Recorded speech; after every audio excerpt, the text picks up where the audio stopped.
Hey guys, Dino here, and today I wanted to talk to you guys about team size. So team size is a very basic mechanic, fundamental to most games, not just FPS games, but it is such an integral and, like I said, fundamental component that I think it's something we often overlook on how it affects most of the games we play. So I want to talk about it today. Before I get into like the more specific details, I wanted to talk to you guys about the spectrum, that in my head is how I separate the FPS games. So basically on one side you have what I like to refer to as like team-based games, and they are games that more heavily emphasize the impact of the team has on basically the gameplay. And on the other side you have games that more heavily favor the individual role. So some examples of games that might be considered, team-based games would be, an easy one is like WoW, then definitely Left 4 Dead. Team Fortress 2 would be a shooter. On the other side are games, probably the only one off the top of my head that's a really good example is, Battlefield, if you didn't play it. Sorry. Whoa, a couple beers deep. Hope this is starting to make sense. They're still making sense. So, Battlefield was an interesting game because you could do well despite how poorly your team was doing. You could also do, depending on how you play the game, any single player actually had, depending on how you played, had actually a large extent how they affected that game. So having a few all-stars on your team actually made a big difference, but at the same time playing together as a team was usually what factored into one great team beating the other great team, which was a lot of fun. In general, I'm not too big of a fan of games more heavily de-emphasize the role of the individual because I feel like I'm handicapped without multiple friends that are playing, and that's not any fun.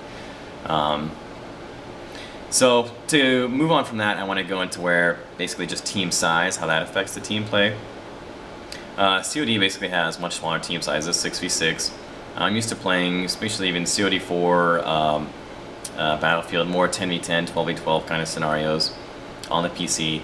So what's really telling is like most of the matches I'm having in console and PC are these lopsided sort of gangbangs where one side is just shitting all over the other side. And partly why this is because it's so hard to balance such a small amount of players. It doesn't really matter how great your matchmaking system is. If you have 6 players, chances are you're going to have one team with much better players than another. And once you have larger team sizes, they tend to absorb the impacts of the great players and the impacts of the lesser players. So, yeah, depending on where your team size is at, it could be a good thing to have more players. So to go sort of to the other end of that spectrum, what was really interesting, and I'm sort of catching up, I apologize if you guys have heard about this before, was the impact, or rather the response that Modern Warfare 2 had when it said it was taking away dedicated servers from PC players. The reason why you want dedicated servers, well, the reason why a lot of people want it is to have customization, which I think is overrated. We'll talk about that another day.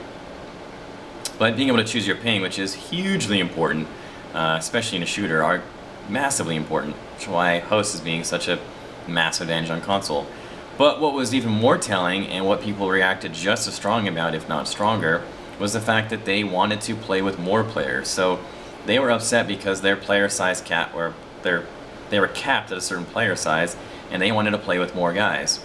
This is a concept that absolutely blows me away because I think out of all the skill equalizers out there, nothing is greater than, well, maybe radar, but if you play with a game that's designed for, essentially 10v10, and you're playing that game at 30v30, there is going to be no way to figure out, like, let alone forget who's good and who's bad. I mean, you're just going to have difficulty even spawning in and staying alive. I have absolutely no idea why anybody would want to play a game like that. I love the concept and the idea of a game that is doing something like that, but in my opinion that has not been done yet. What I think is absolutely fascinating is the fact that games that I did play were marketed as 64-player games, but specifically designed for 10v10 or 12v12. Battlefield Vietnam, Battlefield 1942, especially Battlefield 1942. Competitively, that game was played at start 12v12, then 10v10 was a dominant game size. But I mean, you spawn in on a map, and it's not up to opinion on as far as what makes the most fun game. Like, that map, any given map, only has enough vehicles for like 6 to 8 guys, depending on which map you're playing. Like, if you have 32 people playing 32, you're going to have a whole bunch of dudes just run around on foot all over the place doing nothing, taking forever to get to points. Like, the game was designed for like basically a 10v10 scenario, but marketed as a 64-player game.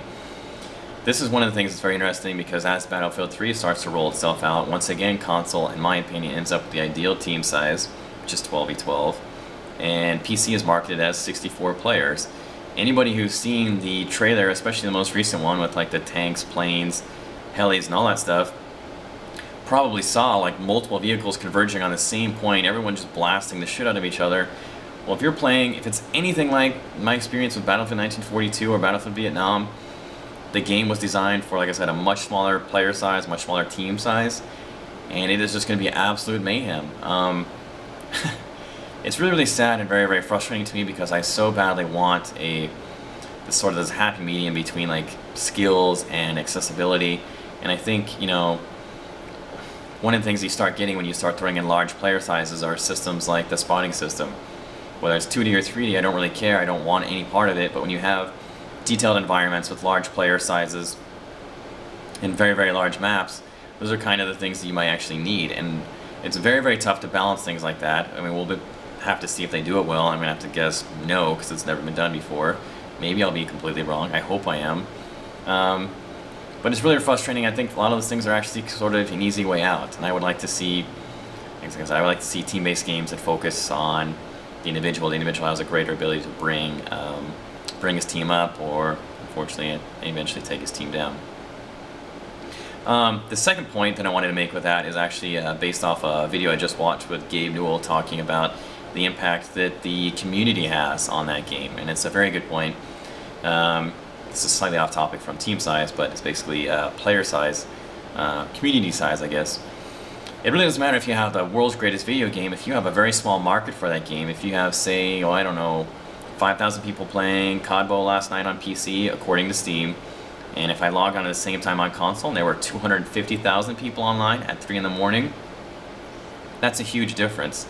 I mean, huge is an understatement. So these types of systems have a huge impact on the game for a large variety of reasons. Some of them can be team size, some of them can be gameplay, others can be how they affect the game as a whole by simply the gaming population. If it turns out that 64 players is a huge, colossal clusterfuck and PC's too expensive and all that other stuff, people are going to be playing that on console. So very, very interesting given what I've just said, and the fact that PC players seem to want large player sizes. Although, speaking for myself, one of the reasons why I did pick up console was because I'm frustrated with the inability to find smaller team size battles on PC. Very, very difficult. I mean, I know it's a lot of information. I've done this a few times. I'm definitely a few beers down. I hope all of it made sense. As usual, comments, feedback, criticism, all that good stuff. Let me hear it, and I'll do my best to respond.